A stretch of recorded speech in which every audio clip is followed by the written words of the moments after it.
This is a receipt for an HP Stream that I purchased back in 2014, and it really got me thinking, why is this laptop still being sold in 2024? Now the backstory is actually kind of interesting. These were a class of what Windows calls cloud books that were released in 2013, 2014, really as a competition to Chromebooks. At the time, Microsoft was terrified of Google absolutely destroying the low end of the Windows ecosystem and getting everyone on Google Docs and Drive instead of selling them OneDrive subscriptions or Microsoft Word. And so what they did was they absolutely copy and pasted the idea of a Chromebook and slapped the Windows on it. So these would be incredibly low-end pieces of hardware with terrible screens, almost no specs to speak of, but importantly, they did run full versions of Windows. And I'll be honest, the first version of the HP Stream was actually not bad. I remember I did a video on it, and while it certainly wasn't perfect, Chrome OS was also far from as full featured as it is today, which meant that running a full version of Windows for $200 was actually a pretty good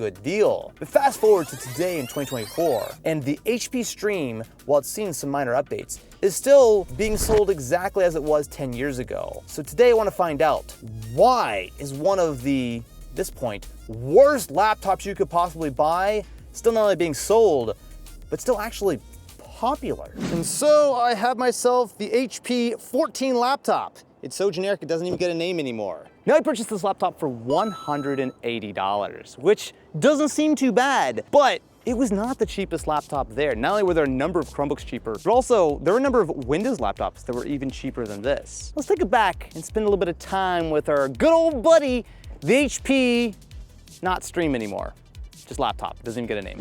And so it is time to take a look at our beautiful new HP laptop. Now I've already spotted a pretty major problem. This is not even the newest version of the laptop. Right there on the screenshot, it says 2021, which is less than ideal when I'm trying to look at the new one, but this is still being sold at Best Buys, and I'll tell you, it is certainly not just Best Buys. These things are everywhere. You can find them at Walmarts, you can find them at Targets. I mean, it is unbelievable at how many of these laptops that HP must have sold over the last decade. So let's take a look. Before we get into it, let me read you these beautiful, beautiful specs. Intel Celeron processor, an N4120. Is that the dual? It's either one of the dual or the quad core ones, but regardless, not good. 64 gigabytes of eMMC storage, so smaller than a hard drive and about as fast. 4 gigabytes of RAM.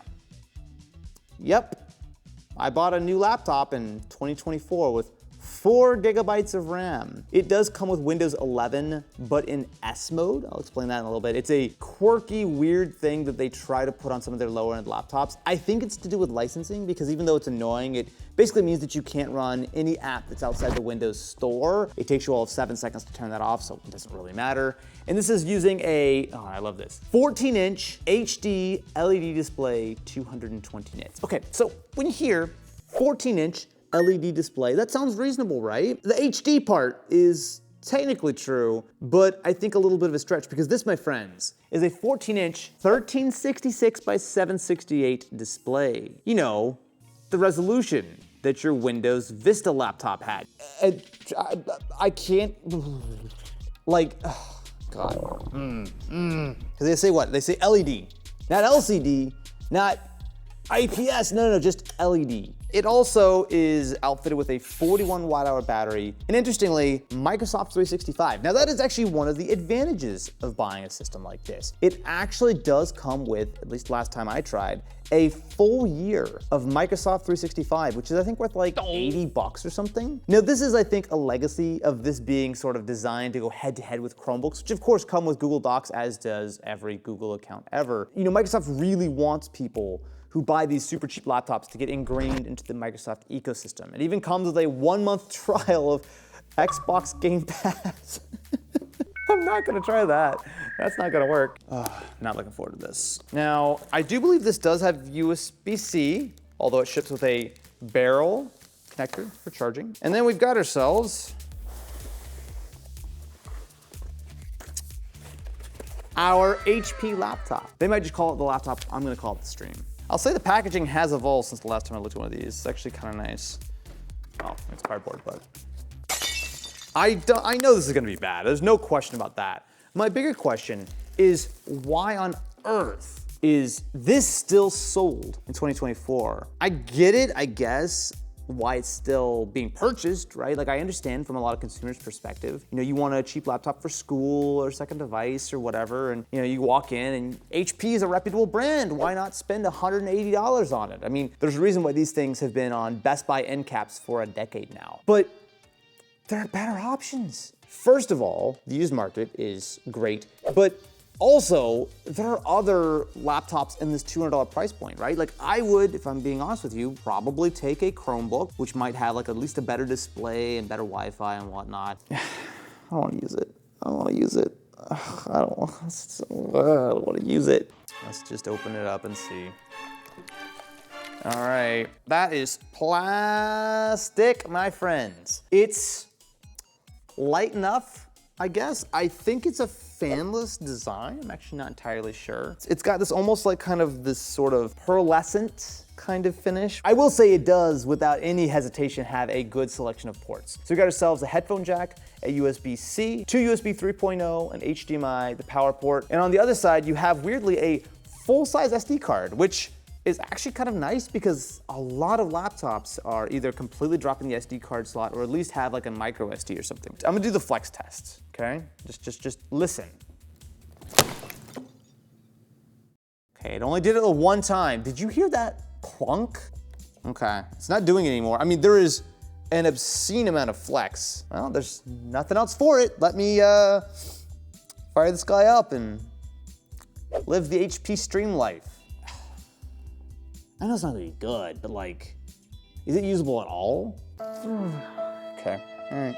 After spending a few days using the HP laptop, oh boy, let me tell you, this has been quite the experience. Now, if you've watched the channel in the past, you'll know that every couple of years, I make a video on the HP Stream because it is so weird. I mean, can you name another piece of tech that's gone essentially unchanged for 10 years? It's like the Stream exists in its own weird like time capsule of complete garbage town. So, where do we even start with what's wrong with it?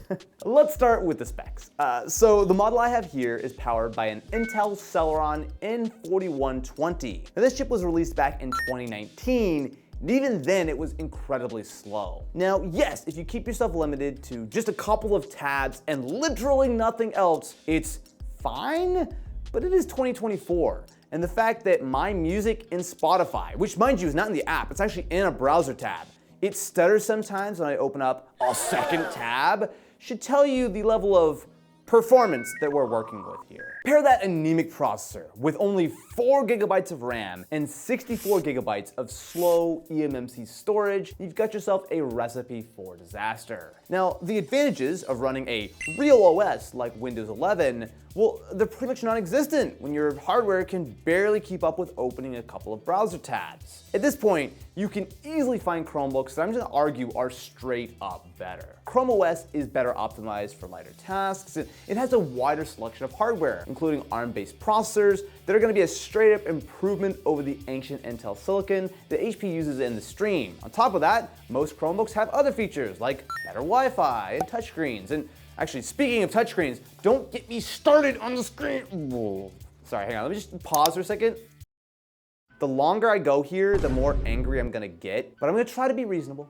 I'm gonna try to be calm and give you my honest opinion why the HP Stream is quite possibly the worst device ever. Said the same thing year after year.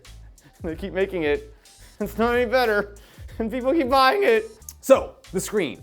We're talking about a 1366 by 768 resolution on a 14-inch panel. Not only is that incredibly low res by today's standards, but it's also just not even a good panel. It's washed out with terrible color and contrast. It's like staring at a basic laptop screen from 2010. Oh wait, it is. Now to put things into perspective, this is the CMF Phone 1. Now it is a $200 smartphone, and this, at the same price as HP Stream, has specs that absolutely run rings around it. We're talking about a beautiful 120Hz HD OLED display, a processor that is way faster than the Celeron on the Stream. I mean, the fact that this exists at $200,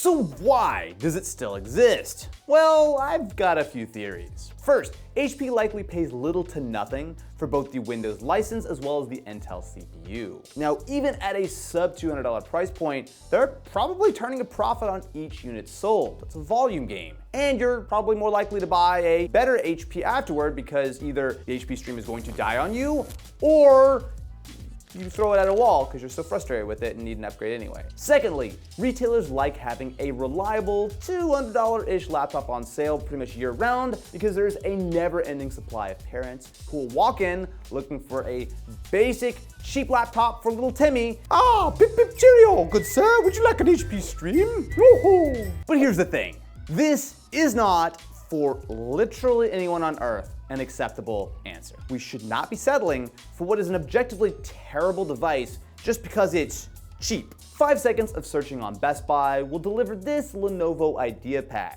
which is probably an order of magnitude more powerful and useful than the Stream for just $100 more. Same thing goes for this Acer Chromebook Plus. Now look, I completely understand that an extra $100 is a lot of money for many people.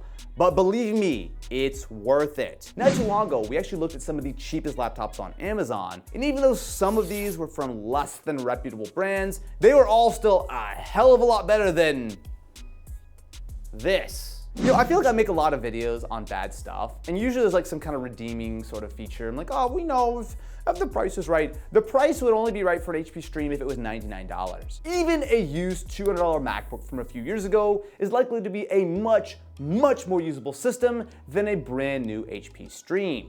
You're getting a better screen, a more capable processor, an operating system that doesn't fall apart when you try to do two things at once. In today's world, having access to a functional computer is really important. I mean, smartphones are great, but sometimes you need a full copy of Windows and a physical keyboard. Now, when companies sell laptops like the HP Stream, they're essentially selling you the illusion of access. Now, sure, you have a computer, but can you actually use it effectively for online classes? Can you run the software you need for work? Can you even browse the web without wanting to throw the thing out the window? In a lot of ways, it reminds me of the early days of netbooks. Remember those tiny little laptops that were all the rage in the late 2000s? They promised portable computing at a low price. And while I have a lot of nostalgia for them, I gotta admit, most of them were deeply flawed devices. The difference though, is that netbooks were clearly a stepping stone to better technology. Now, I know, some of you might be thinking, but Austin, not everyone needs a powerful computer. Some people just want to check their email and watch the Austin Evans YouTube channel and subscribe and ring-a-ling the ding-a-ling button. And here's the thing, you're right.